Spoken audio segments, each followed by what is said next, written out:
gabadha dharka laga dhigaya wala bashaalaya waka midabkaaga siilkaaye shirka baridana saajir dacan halusku jeejaaban waxaan masaadadii waa salaax loo sameeyaa xabiibi waxaan makaagi waa kayga loo sameeyaa xabiibi oo salaan inaan kan ku aroosay odagi weeyane iska dhawr malxiiskuna waajinabigiye shimbiraa ku diina hal dhagax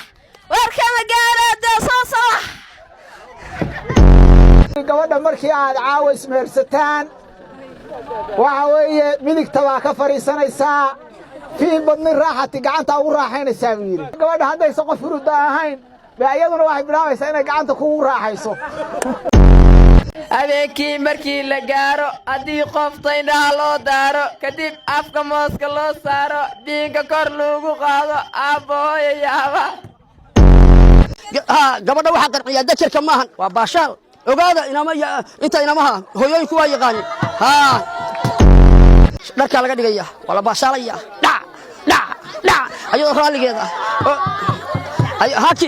ayadoo raalligeeda oo maqsuuda oo waxba diidanay baa loo galmoonaya marka hore ayoo labiskeeda qabta haddii lagula soo boodo ilaan doob waxma daysta intay daha xirayso dhowr jeer isku duubtid inta shakido oo iska shay dhahaysa waxaan waa wax qabraysan guriga miskiiska dusaysa aabahay uga yahay dhahaysa